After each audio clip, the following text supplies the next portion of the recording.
For the crispy bean cakes, this recipe was inspired by Sherman's sous chef's Indigenous kitchen. The recipe is on page 38 in the book. I've added a couple of liberties, including adding poblanos to the bean cakes, a little bit of a different spice mix as well. With the onion, you've got the butt end and then kind of the little piece here. You want to take the sprout piece off. Just keep the flesh on there. Top to bottom, cut it in half.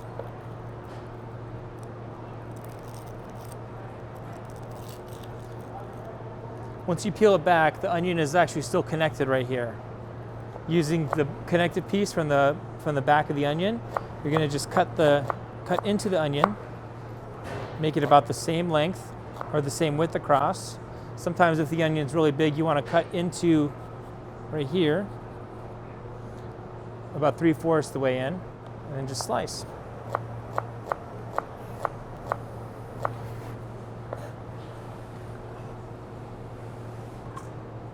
For the poblano, I like to cut a little bit of the ring off the seed part here.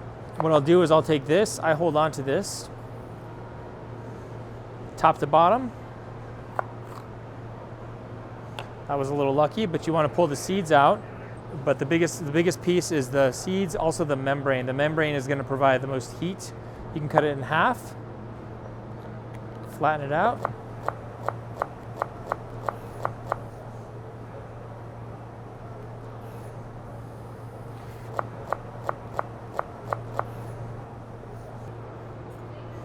If you're doing this for family and friends, again, you're just trying to utilize the pepper. It doesn't have to be the most beautiful. So with this, we're going to do about 1/4 cup of onions, 1/4 cup of poblanos. So in the food processor, the onions and poblanos, 2 cups of beans. Now I did rinse these off again, so they were cooked. I poured the water on them, strained them off, so there's no residual liquid in there. It's just the beans. A little dried oregano again. In the recipe, I believe it says sage. And you may or may not be familiar with sumac. So while you might think about sumac as something more Mediterranean, that is something that we find in the Midwest here. So 1 duck egg.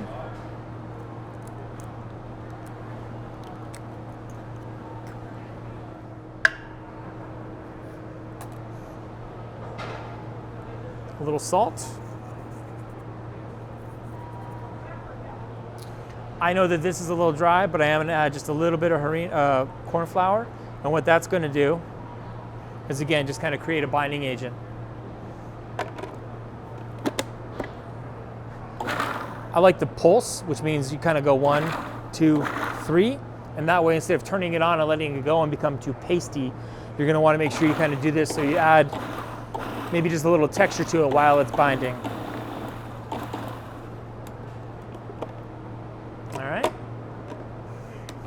And what you're going to want to do again is just check on that and make sure that the texture is good. Again, if the beans are a little wetter, you're going to need add maybe a little more binding agent, flour.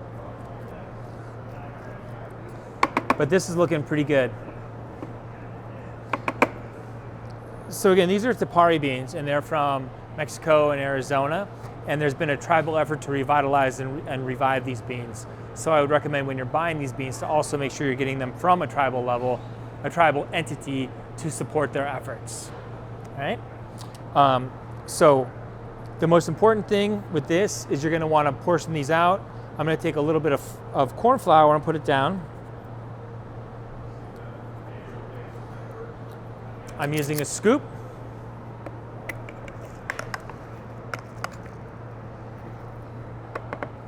And you're going to want to kind of make sure your hands are a little wet just to kind of handle it.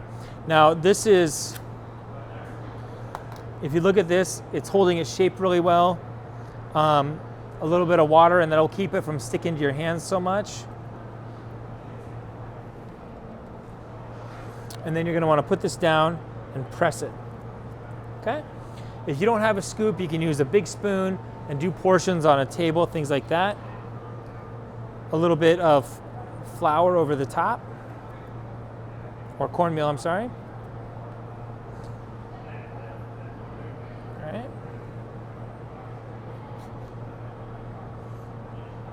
Now these aren't falling apart, they're holding together really well. We're going to portion out the rest of these and cook them off.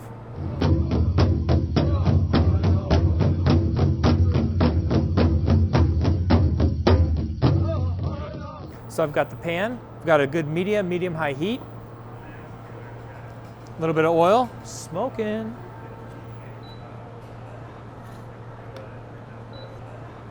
Putting this down, moving that in. It's about 3 to 4 minutes or 5 to 6 minutes depending on the size and thickness of the cake. Putting all the oil on one corner, on the corner of the pan. Pick up my cake, take it, flip it over. Again, we've got a nice good dark crust here, everything's cooked up. If it's a little hot like this, you can cook it, get a nice sear on it, put it on here and bake it in the oven for another, turn it from 250 to 350, leave it in there a little longer, drop it back down to 250, just make sure it's warmed all the way through. Pick it up with a spatula, I'm flipping it over. I've got a nice crust, good sear, good texture right there. I'm gonna flip it back over. Basically just pick it up and put it right back on this pan.